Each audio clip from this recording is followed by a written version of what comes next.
Friends, आज हम इस वीडियो में सीखेंगे कि हमें आईपीओ भरते वक्त कौन कौन सी चीज़ों को ध्यान में रखना चाहिए, कौन सा आईपीओ हमें सिलेक्ट करना चाहिए और कौन से आईपीओ को हमें रिजेक्ट कर देना चाहिए या उसे अवॉइड करना चाहिए।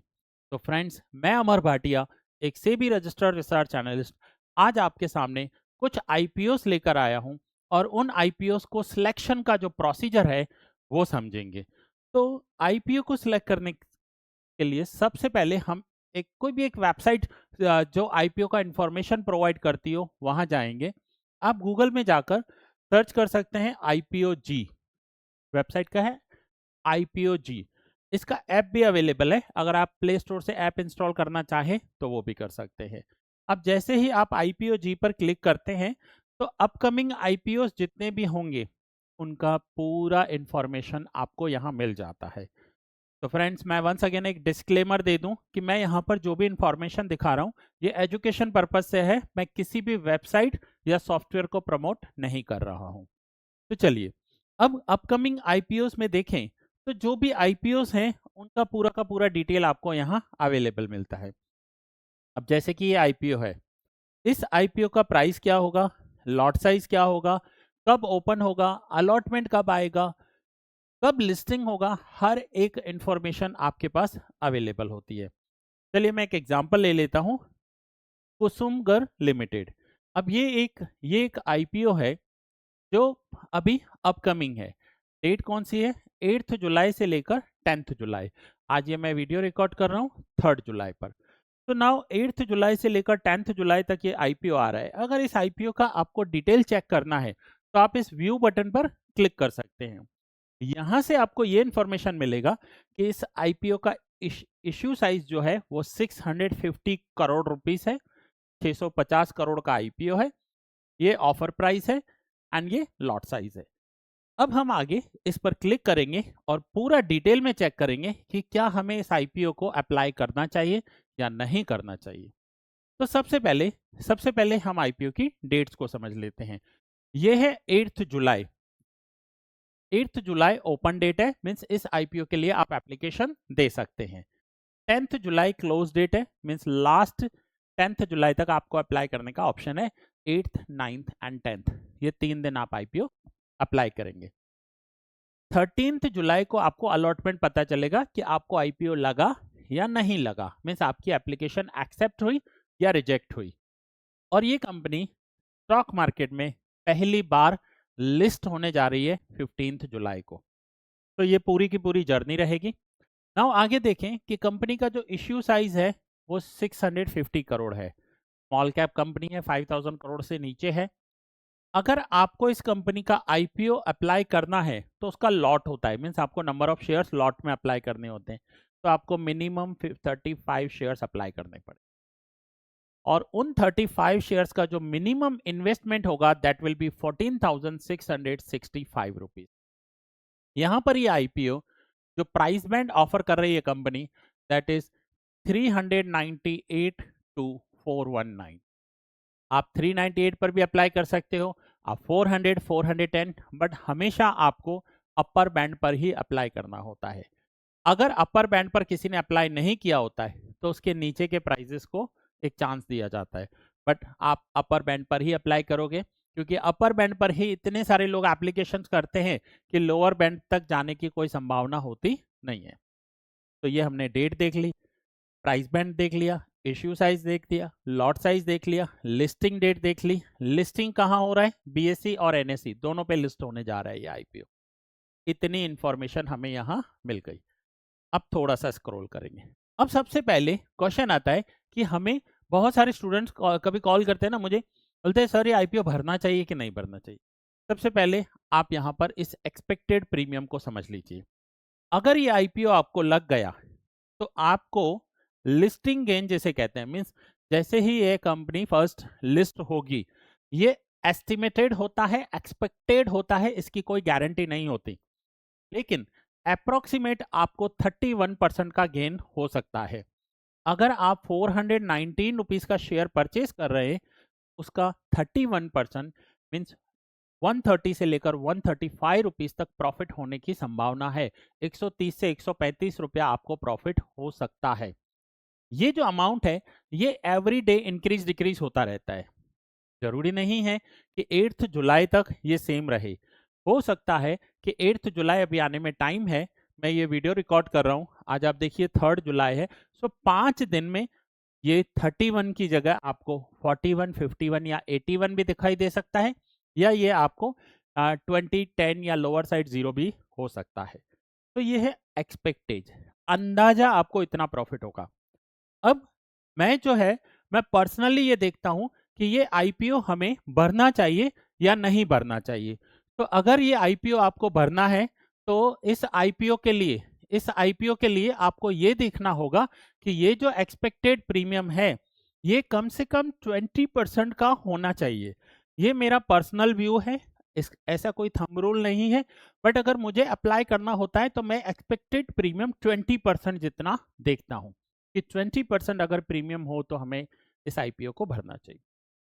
उसका रीजन क्या है 20% का, कि एट प्रेजेंट ये 31 है, हो सकता है लिस्टिंग तक 41, 51 भी हो जाए, 10, 20, 30% ऊपर भी चले जाते हैं, 10, 20% नीचे भी आ जाते हैं। एक्सपेक्टेड प्रीमियम मीन्स प्रॉफिट, तो अगर नीचे आ गया तो लॉस हो सकता है, इसलिए 20% जितना होगा तो वो वॉलेटिलिटी हम झेल सकते हैं। आगे जाएंगे। अब यहां पर आपको अप्लाई कितने करने हैं, तो आपको अप्लाई करने के लिए अलग अलग लॉट साइज अलग अलग कैटेगरीज में मिलती है।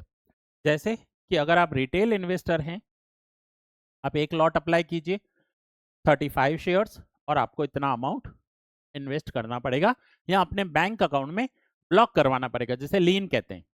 वो आपका पैसा बैंक में ही रहता है, बट सिर्फ आप उसे 2-3 दिन के लिए, जब तक आईपीओ का रिजल्ट नहीं आता तब तक आपका वो पैसा ब्लॉक रहता है। नेक्स्ट इज रिटेल मैक्स, आप 13 लॉट मैक्सिमम अप्लाई कर सकते हैं, ये नंबर ऑफ शेयर्स हैं और ये अमाउंट आपका होगा। उसके बाद आता है HNI. HNI means high net worth individual. अब इसमें भी दो कैटेगरीज हैं, small HNI and big HNI.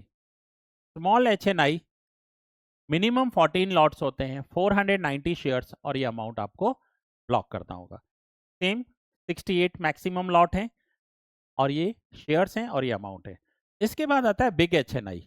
Big HNI में 69 लॉट्स हैं, पर लॉट साइज है 35 शेयर्स की, तो नंबर ऑफ शेयर्स होंगे 2415 और ये आपका अमाउंट आपको इन्वेस्ट करने के लिए देना होगा।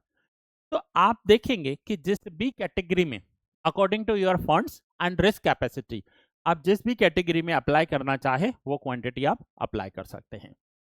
कंपनी के लिए 35 लॉट साइज है and 1 rupees per share face value है कंपनी का।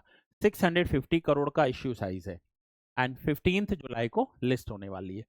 तो किसी भी आईपीओ में एप्लीकेशन देनी चाहिए या नहीं, या अप्लाई करना चाहिए या नहीं, तो उसके लिए आपको पहला देखना है उसका एक्सपेक्टेड प्रीमियम, जो इस आईपीओ के लिए 31% था, ये मिनिमम 20% हो तो ज्यादा अच्छा रहता है।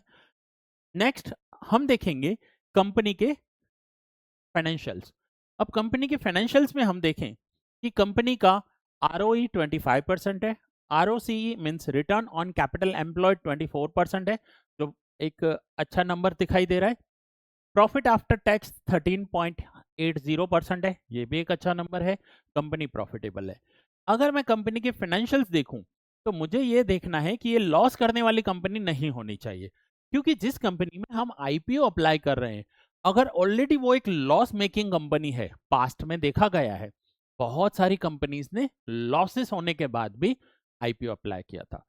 अब अगर कोई कंपनी लास्ट फ्यू ईयर से ऑलरेडी लॉस कर रही है और आप उसका आईपीओ अप्लाई कर रहे हो, मीन्स ये समझिए कि आप एक लॉस मेकिंग कंपनी के शेयर्स परचेज कर रहे हो, तो ये आपको देखना चाहिए।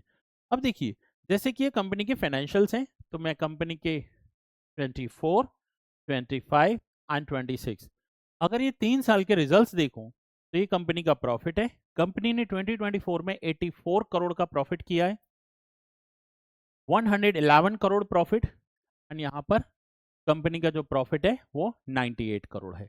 मींस कंपनी प्रॉफिटेबल कंपनी है या नहीं ये आपको यहाँ से पता चलेगा। तो आईपीओ अप्लाई करने से पहले आपको इन चीजों का ध्यान रखना चाहिए। कौन सी? दो मेन पॉइंट, दो इंपॉर्टेंट पॉइंट। पहला कि कंपनी का जो एक्सपेक्टेड प्रीमियम है वो 20% से ऊपर हो तो ज्यादा अच्छा है। जितना मैक्सिमम होगा उतना आपको मजा आएगा, उतना आपको बेनिफिट होगा। एंड दूसरा कि कंपनी प्रॉफिटेबल होनी चाहिए। लॉस करने वाली कंपनी में हम आईपीओ अप्लाई नहीं करेंगे, वो थोड़ा सा रिस्की हो जाता है। आप ऐसा नहीं है कि लॉस करने वाली कंपनी, मैं आपको एक एग्जांपल दे रहा हूं। एग्जाम्पल के लिए हम ले रहे हैं ओला। अब ओला का जब आईपीओ आया था, आप चार्ट में जाकर देखेंगे तो ये आईपीओ आया था कंपनी का अगस्त 2024, last year, last to last year. अब 91 का कंपनी 133 हो गया कुछ ही फ्यू टाइम में। लेकिन उसके बाद आप देखिए चार्ट कैसे है, चार्ट कैसे नीचे जा रहा है। अब 2024 में ये कंपनी ने आईपीओ लेकर आए, उससे पहले कंपनी ने अपने रिजल्ट्स दिए थे। कंपनी ने क्या रिजल्ट्स दिए थे, यहां तक 21 में कंपनी का लॉस था 199 करोड़, 22 में लॉस था 784 करोड़, 23 में लॉस था 1400 करोड़ एंड 24 में लॉस था 1500 करोड़। अब कंपनी अगर कंटिन्यूअस लॉसेस में है और ऐसी कंपनी आईपीओ ला भी रही है और आपको एक्सपेक्टेड प्रीमियम दिखाई भी दे रहा है, तो भी आपको ऐसी कंपनी को अवॉइड करना चाहिए, क्योंकि ऑलरेडी लॉस करने वाली। मैं ये नहीं कहूंगा कि लॉस करने वाले सारे स्टार्टअप्स आगे जाके प्रॉफिट नहीं करते, हो सकता है आगे ये बहुत अच्छा प्रॉफिट में कन्वर्ट भी हो जाए, बट ये मेरा पर्सनल व्यू है। मैं अपने फंड्स को रिस्क में नहीं डालना चाहूंगा। तो इस वजह से मैं कंपनी के फंडामेंटल्स भी देखता हूं, कंपनी के प्रॉफिट्स भी देखता हूं और कंपनी का एक्सपेक्टेड प्रीमियम भी देखता हूं। यहां पर जो प्रीमियम दिखाया जाता है ये एक एक्सपेक्टेड प्रीमियम होता है, इसकी कोई भी गारंटी नहीं होती। ऐसा नहीं है कि आपको गारंटीड इतना प्रॉफिट मिलेगा ही, बट आपको ये पता होना चाहिए कि ये एक्सपेक्टेड है, मींस एटलीस्ट आपको यहाँ पर 31% के आसपास प्रॉफिट हो सकता है। आप किसी भी वेबसाइट पर देखेंगे, यहां पर देखिए क्लियरली लिखा हुआ है कि expected premium indicates current market sentiments, और इसमें इसकी कोई गारंटी नहीं होती। It is not guaranteed indicator, ये कोई गारंटीड नहीं है, बट एक अंदाजा है कि मार्केट इस कंपनी को इतना प्रीमियम दे रहा है, इतना प्रीमियम दे रहा है। अब सपोज कीजिए और कोई आईपीओ देख लेते हैं, और कोई आईपीओ देख लेते हैं। तो यहां पर मैं वापस गया, बहुत सारे आईपीओ हैं। जैसे ये आईपीओ देखिए, इसमें 15% प्रीमियम है। अब 15% प्रीमियम भी मैं नहीं बोलता कि ये कोई खराब प्रीमियम है, ये आपके ऊपर डिपेंड करता है कि आप कितना इस पे रिस्क लेना चाहते हैं। और कुछ कंपनीज के आपको प्रीमियम कैसे दिखेंगे, ऐसे 1%, 1%, 2%, ये थोड़ा सा रिस्की हो जाएगा, और कुछ में आपको प्रीमियम्स दिखेंगे ही नहीं।